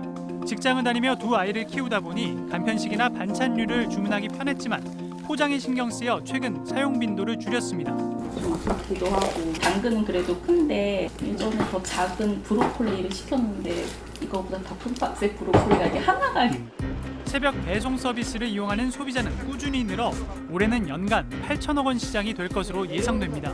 사실 자취해서 혼자 무거운 거 들고 오기도 좀 힘들기도 하고 다음날 아침에 오는 게 믿을만 하니까 굳이 장보러 안 가도 돼서. 하지만 편리함은 그만큼의 대가를 남깁니다. 한가득 차 있는 포장재를 처리하는 게 일상이 됐습니다. 분리수거가 한창인 서울의 한 아파트 단지입니다. 한쪽에 스티로폼 상자들을 쌓아뒀는데 그중에는 새벽 배송 관련 업체에서 보내온 상자들도 보입니다. 이 안쪽을 열어보면요. 드라이아이스가 담겨 있었던 부직포 포장재도 아직 그대로 담겨 있고요. 이쪽 상자를 열어보면 종량제 봉투에 담아서 버렸어야 할 이런 아이스팩도 아직 그대로 담겨 있습니다. 아이스팩 엄청 많이 넣어. 문제지. 배수 쓰면 오래 써야 되는데 사람이 너무 편하게 살면서 이거 환경 쓰레기가 너무 많아. 골차까지. 소비자가 재활용을 위해 애를 쓴다고 다 해결되는 것도 아닙니다. 아이스팩도 합성 수지로 만들어진 경우엔 재활용 쓰레기로 버릴 수 없습니다. 고흡수성 폴리머라는 것에 물을 섞은 것이 일반적으로 소비자들이 접하게 되는 아이스팩의 성분입니다. 이 비닐을 뜯어서 그 안에 있는 내용물을 만져보면요. 이렇게 작은 플라스틱 덩어리들이 젤처럼 뭉쳐져 있습니다. 일반 쓰레기로 버려도 불에 잘 타지도 썩지도 않습니다. 아깝기는 한데 그거를 냉동실에다 넣고 하기에는 또 너무 양도 많고 저 같은 경우는 그냥 버리는 편인데요. 이러다 보니 친환경 정책을 도입한 곳도 있습니다. 고객의 동의를 얻어 재사용하거나 아예 물만 얼린 아이스팩을 활용해 흘려보낼 수 있도록 하는 겁니다. 일회용 박스가 아니라 보냉 가방을 쓰는 곳도 있습니다. 박스 같은 거는 사용 안 하시는 거네요? 네, 저희는 이렇게 제주모 고객님 같은 경우에는 밖에다가 이렇게 보냉 가방을 내놓으시기 때문에 여기다 바로 담아드리고. 신선식품들이 포장 단계를 거치고 있습니다. 잠시 후면 소비자들에게 전달될 텐데요. 음식의 신선도를 유지하기 위해서 포장에 신경 쓰는 것은 당연합니다. 하지만 지나친 포장이 반복적으로 생산되고 그대로 폐기되고 있는 현 상태에 대한 개선 노력은 계속돼야 할 것입니다. 밀착 카메라 정원석입니다.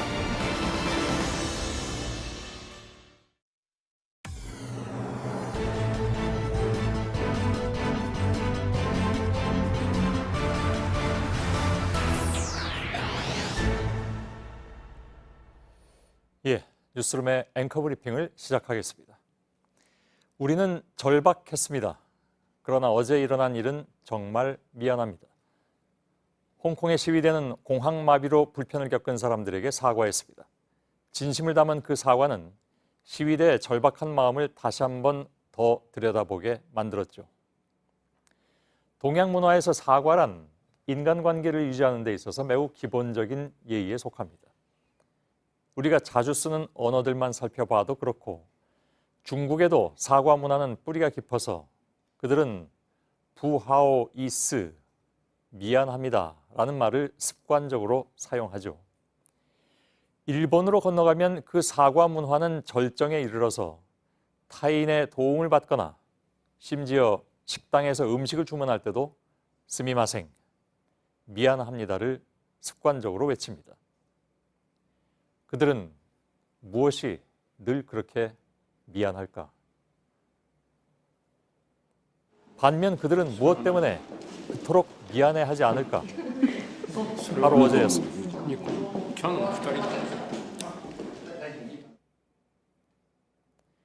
그는 야릇한 미소를 머금은 채 우리를 향해 말했죠.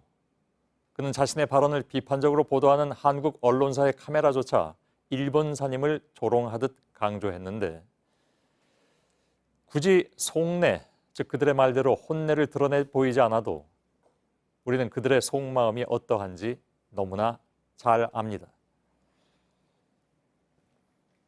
정부는 오늘 지소미아 종료를 결정했습니다. 당위론과 신중론이 팽팽히 교차했지만 어쩌면 그것은 협정 종료로 가는 과정이었을 뿐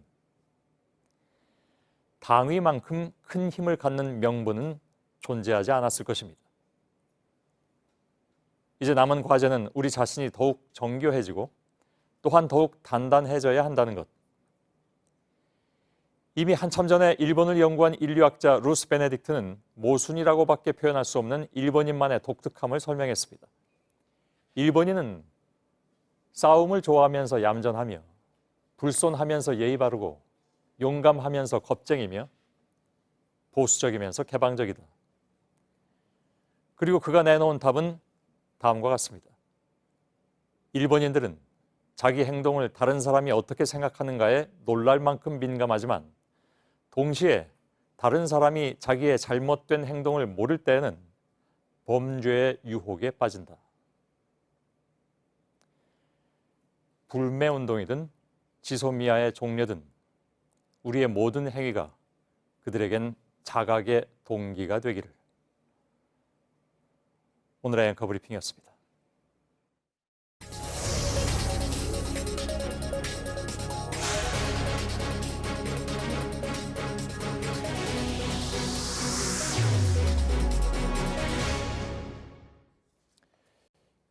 오늘 1부의 톱뉴스는 지소미아 종료 소식이었습니다. 청와대에 나가 있는 심수미 기자를 다시 연결해서 그렇다면 앞으로 우리는 어떤 전략으로 또 나갈 것인가 이 문제를 좀 잠시 짚어보도록 하겠습니다. 자, 심수미 기자, 그동안에 우리 정부는 전략적 모호성을 유지해왔죠. 그러니까 대일 협상력을 높이기 위해서 지소미아의 향방을 밝히지 않아온 건데 이제는 지소미아는 종료하는 것으로 됐습니다. 이제 다음에 쓸 카드는 뭘까요? 네, 청와대는 일본이 부당한 조치, 다시 말해 이 화이트리스트 배제와 같은 조치를 철회하고 한일 간 우호 협력 관계가 좋아지면 다시 이 지소미아를 재검토할 수 있다고 했습니다. 여지를 열어둔 만큼 지소미아는 계속 협상 카드로 쓰일 가능성이 있습니다. 다만 일본이 오는 28일 이 화이트리스트 배제 조치 시행을 예고한 상황에서 더욱 강경한 카드도 다양하게 검토가 되고 있는데요. 이 식품 폐기물 안전 검사를 강화하는 것과 같은 방사능 이슈를 계속 제기할 공산이 커 보입니다. 예. 자, 일본도 지금 상황으로 봐선 강경 입장을 당분간 유지할 것 같은데 정부도 그렇게 판단을 하고 있는 거죠? 예, 그렇습니다. 저 조금 전에 들어온 소식인데요. 고노다로 일본 외상은 잠시 뒤 9시 30분에 남관표 주일 대사를 초치할 예정입니다. 오늘 우리 정부의 발표에 항의 뜻을 전달할 예정입니다. 또 9월에는 아베 정부의 개각과 자민당의 직제 개편이 예정돼 있습니다. 10월 말 나루히토 일왕 즉위식까지 정치적 대형 이벤트들이 있는 만큼 내부 지지층 결집을 위해서 한국의 강경한 입장을 유지할 가능성이 커 보입니다. 예. 우리 정부는 이 대응 조치는 대응 조치대로 가더라도 외교적 대화의 장을 계속 열어두는 이 투트랙 전략을 취하면서 일본의 태도 변화를 끌어내겠다는 입장입니다. 예. 자, 오늘 지소미아 종료 결정 이후에 일본의 첫 공식 반응이라고 볼 수가 있을 것 같습니다. 그러니까 우리 주일 한국 대사를 초치한 것인데 어떤 얘기가 나올지 좀 들어보도록 하겠습니다. 나중에 9시 반이면 아직 시간은 좀 남아 있습니다만. 일부에서도 짚긴 했지만 지소미아가 종료됐는데 한일 간 안보 협력, 그러니까 나가서 한미일 간 안보 협력은 정말로 문제가 없는 것인가? 혹시 청와대에서 더 나온 얘기가 있습니까? 네, 그동안 지소미아를 통해 일본으로부터 정확히 어떤 성격의 정보를 받았는지까지는 청와대에서 공개하지 않았습니다. 다만 지소미아가 없더라도 미국을 거쳐서 문제없이 공유받을 수 있는 것으로 알려졌습니다. 또 물리적으로 북한과 가깝고 인적 정보, 휴민트도 훨씬 풍부한 우리 측의 제공 정보가 일본으로서는 활용도가 더욱 높은 것으로 전해집니다. 일부에서 전해드린 내용 중 하나만 정정하겠습니다. 지난해 지소미아를 통한 교류가 전혀 없었던 건 아니고 2번 받았다고 정부에서 알려왔습니다. 예. 그 2번이 무엇이었는지는 지금 알 수가 없는 거죠. 네, 그렇게 구체적인 정보까지는 알리지 않고 있습니다. 예. 자, 한미일 간, 그러니까 미국까지 끼워서 한미일 간 안보 협력 구도에는 큰 변화가 없을 것인가? 이것도 사실은 걱정하는 분들도 있습니다. 그건 청와대에서 뭐라고 얘기합니까? 네, 우리 정부는 이 지소미아의 종료 역시 한미동맹의 틀 속에서 이루어진 것인 만큼 당장 한미동맹에 미칠 영향은 크지 않다고 보고 있습니다.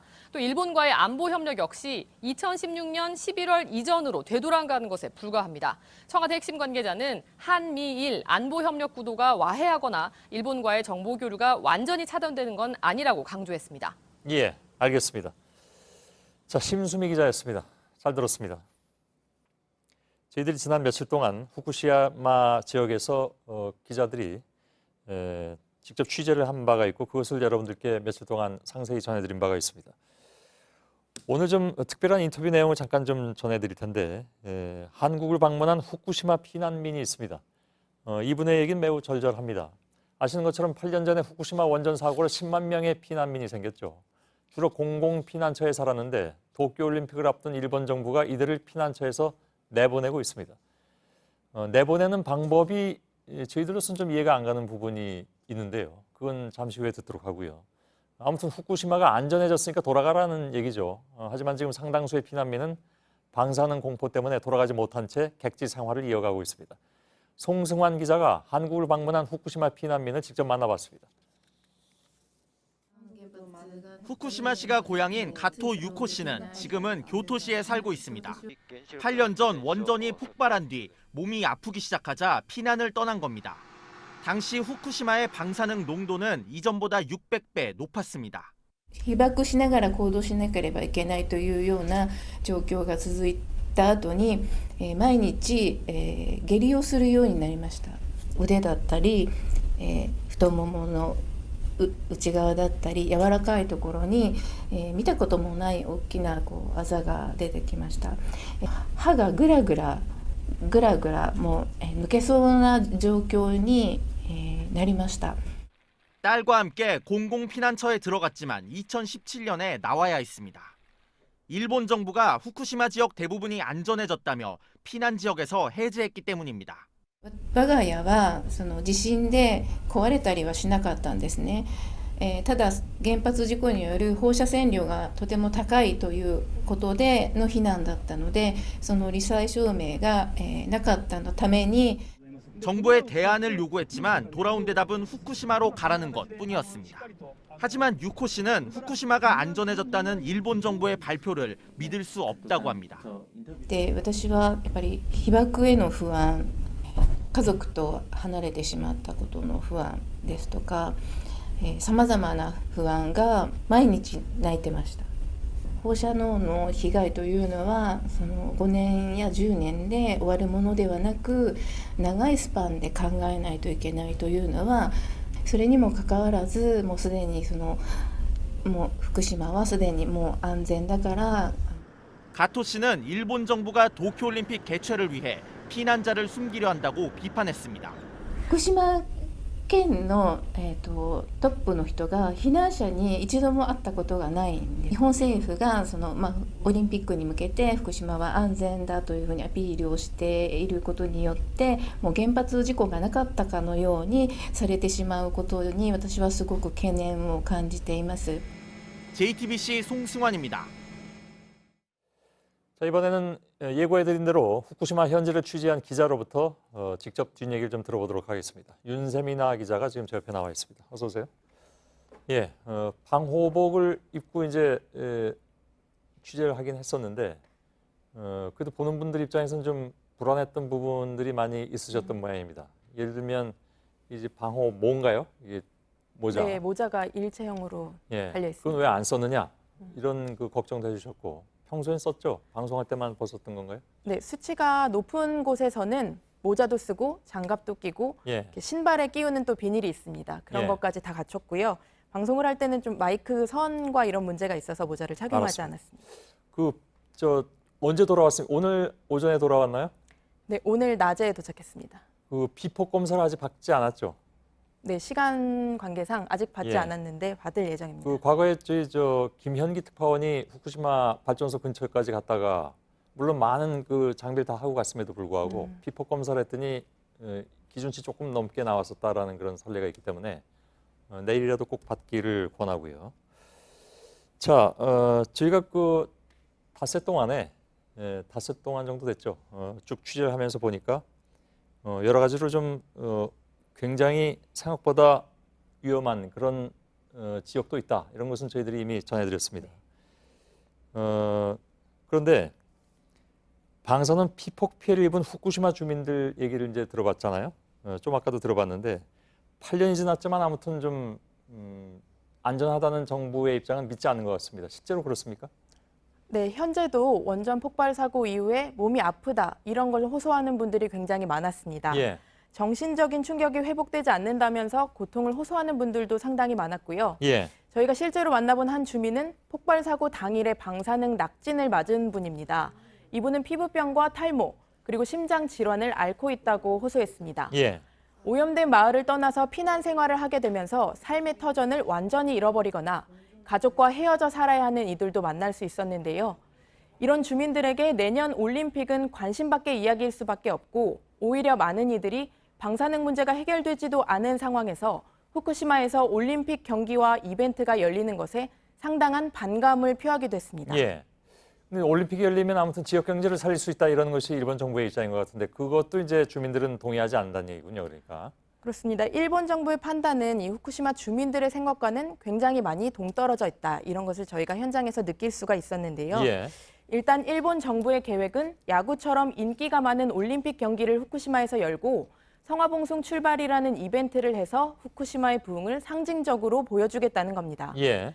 8년 전에 큰 사고를 겪었지만 대부분 회복을 했고 이제는 모든 것이 정상으로 돌아왔다라는 것을 보여주려는 의도인데요. 하지만 주민들은 본인들이 처한 현실은 여전히 고통스러운데 정부가 그 부분을 외면하고 부흥과 재건만 강조한다고 비판했습니다. 예. 여전히 높은 방사능 수치가 나오는 마을에 대해서 매우 성급하게 피난 지시를 해제하고 지원금을 끊으면서 살던 곳으로 돌아가라고 하는 정책이 대표적입니다. 예. 저희가 현지 주민의 얘기를 직접 들어봤는데요. 한번 보시겠습니다. 예. でいつの間にか復興五輪って言ってもまたそうやって都合よく利用するのねとしか思えないから諦めてしまってる。本当ならもっと怒っていいはずなんですよ。私たちは、オリンピックなんてやってる場合じゃないでしょって、もっとこんなに苦しんでる人がいるんだからって。 예. 이분은 뭐 저희 리포터에 자주 등장하는 분이 됐습니다. 주민들이 느끼는 방사능 공포라는 것이 이제 현재 진행형이다 이런 얘기가 되는데 실제로 그 윤세민아 기자가 보기에도 실제로 그랬습니까? 그러니까 후쿠시마 전체가 사람들 살기에는 좀 어렵다, 불가능하다 이런 생각들을 가지고 있던가요? 네, 사실 일주일이 채 안 되는 기간을 머물렀기 때문에 현지 주민들이 느끼는 감정의 100%를 저희가 이해했다고 보기는 조금 어려울 것 같습니다. 예. 다만 취재를 하면서 확실히 느낄 수 있었던 것은 후쿠시마의 방사능 공포가 전혀 과장된 것이 아니라는 점이었습니다. 예. 차를 타고 달리다 보면 주민들의 집에서 100m도 채 떨어지지 않는 곳이나 논밭 바로 옆에 수백 개가 넘는 오염토 포대가 쌓여 있는 것을 매우 쉽게 볼 수 있습니다. 예.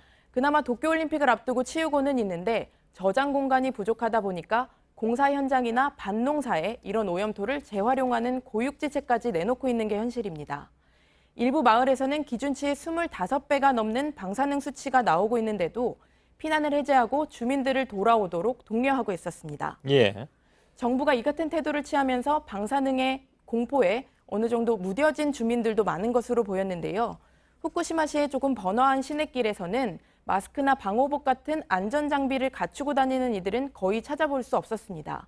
또 사고 원전에서 매우 가까운 마을에서 만난 작업 인부들과 주민들 중에서도 마스크나 장갑 정도는 꼈지만 방호복을 입지 않고 있는 이들도 많았습니다. 예. 우리가 왜 그 미세먼지가 이렇게 계속 닥칠 때 가을 이후에 처음에는 좀 이렇게 하다가도 나중에 그게 일종의 생활화처럼 돼버리니까 마스크 하는 것도 안 하게 되고 이런 거나 비슷한 상황인 것 같습니다. 네, 맞습니다. 위험하다는 걸 알면서도 잘 실천이 안 되는 그런 무감한 상황, 뭐 이런 거, 혹은 짐짓 이렇게 좀 무시하고 싶은 상황, 곁에 닥친 공포를 그런 심리가 아닌가 싶기도 한데 그 야구 경기가 열리는 아즈마 경기장인가요? 거기도 수치가 2배 가까이 높게 나왔다 그런 거잖아요. 그래서 거기서는 경기를 오래 하면 할수록 좀 불안할 것 같아서 실제로 그럴까요? 네, 저희가 경기장 주변을 돌면서 여러 곳의 지점을 측정을 해봤는데요. 경기장 바로 앞에 있는, 그러니까 30m도 채 떨어지지 않은 풀숲 같은 공원이 있습니다. 예. 그런 풀밭의 한가운데서 시간당 0.5 마이크로시버트 안팎이 나왔습니다.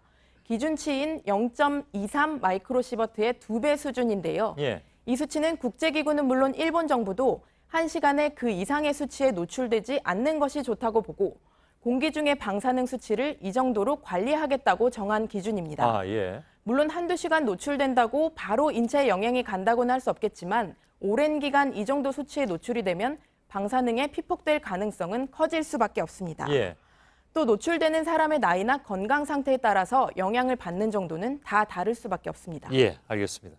자, 여기까지 듣도록 하겠습니다. 예, 윤세민아 기자였습니다. 수고했습니다.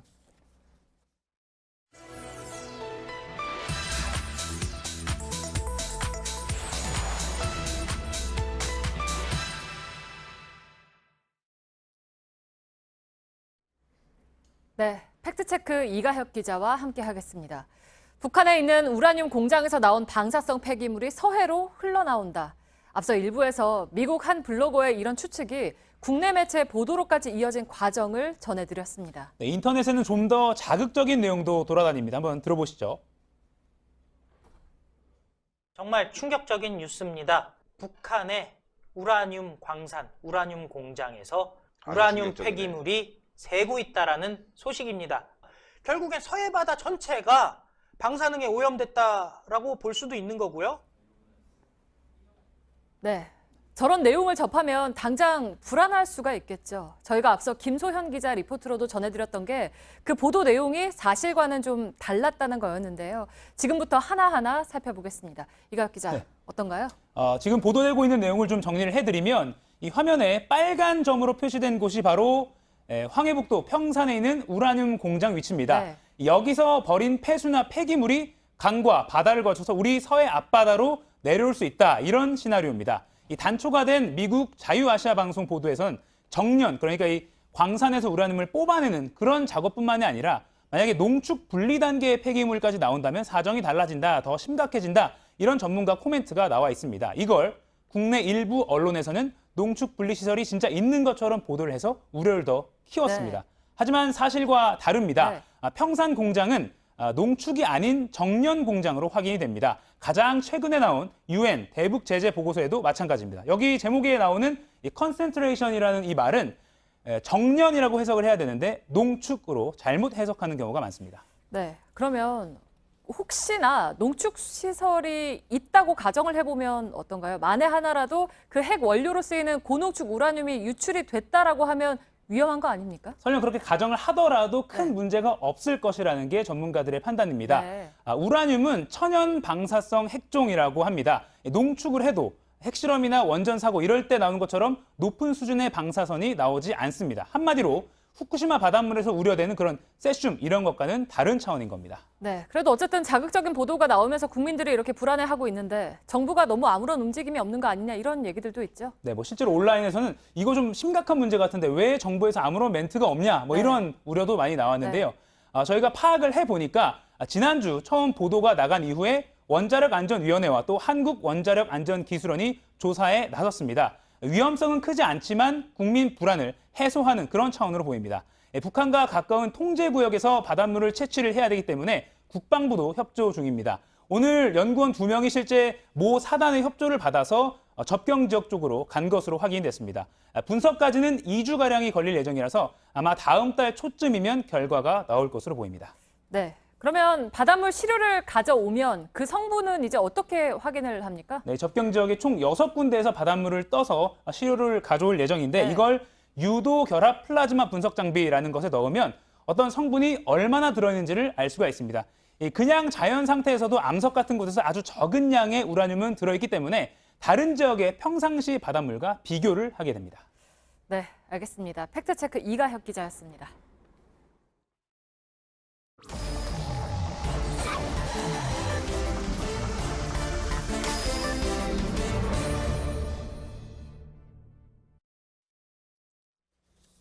예, 비하인드 뉴스 시작하겠습니다. 박성태 기자가 나와 있습니다. 어서 오세요. 예, 시작하죠. 네, 첫 키워드는 참았어야 했다로 잡았습니다. 무엇을 참았어야 합니까?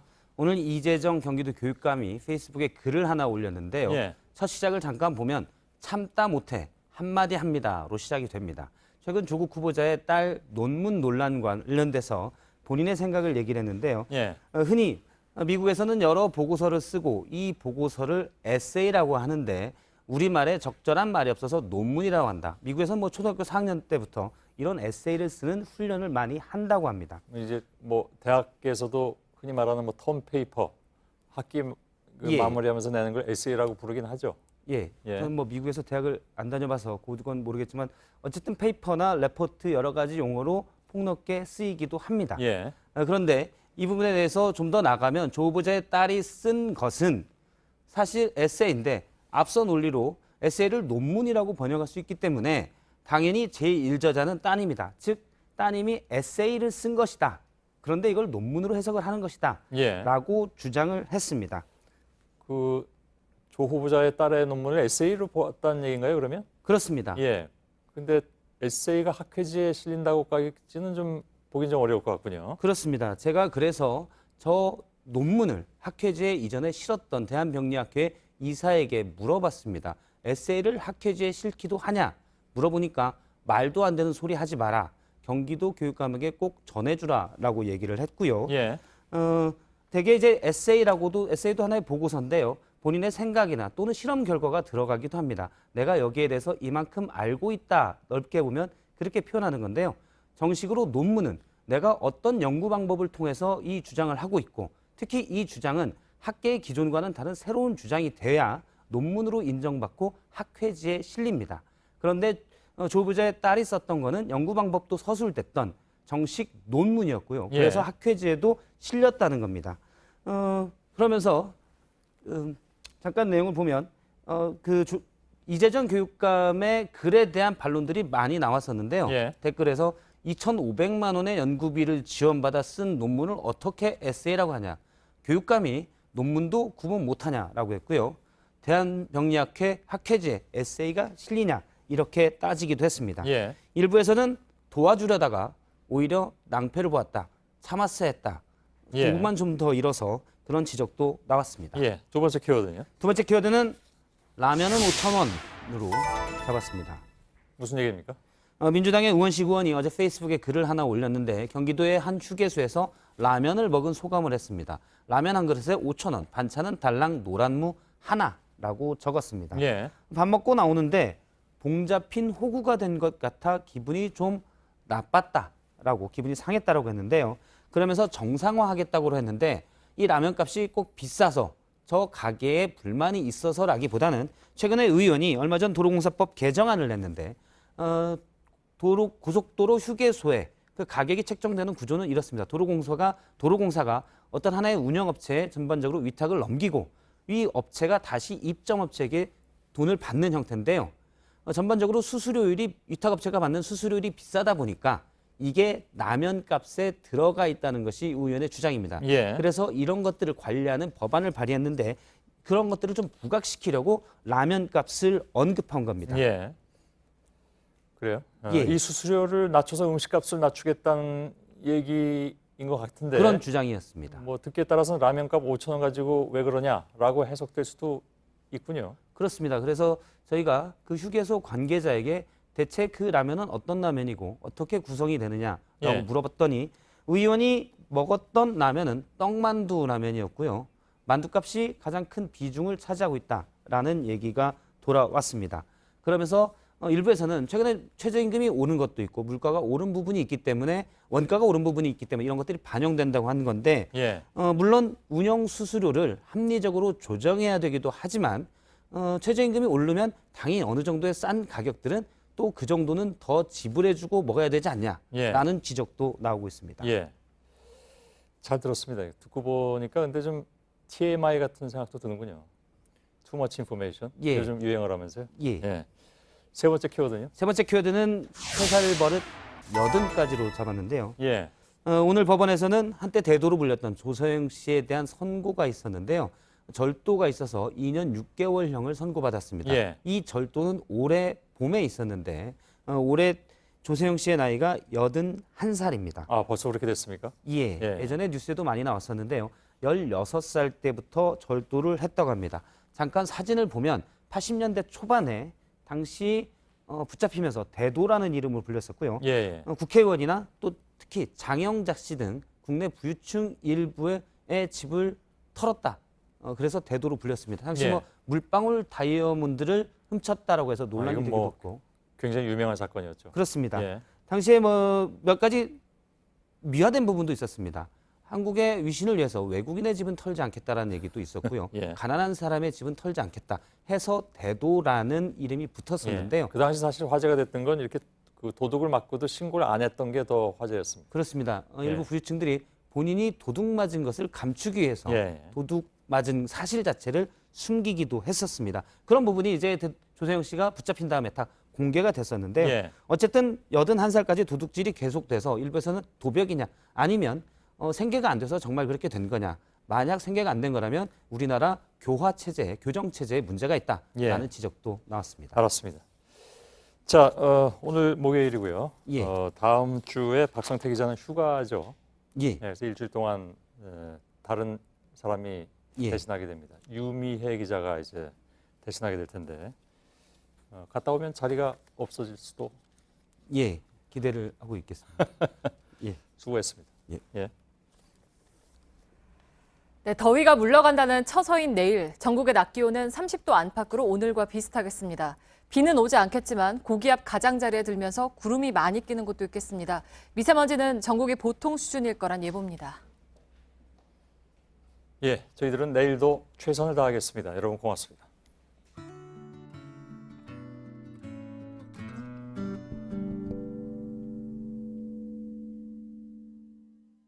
I heard some news from a friend of mine, struggling with the woes of life, just broken down as rain kept steady pouring. We questioned and we philosophized, but the only truth that we surmised is rain will fall, so the rose will keep on growing.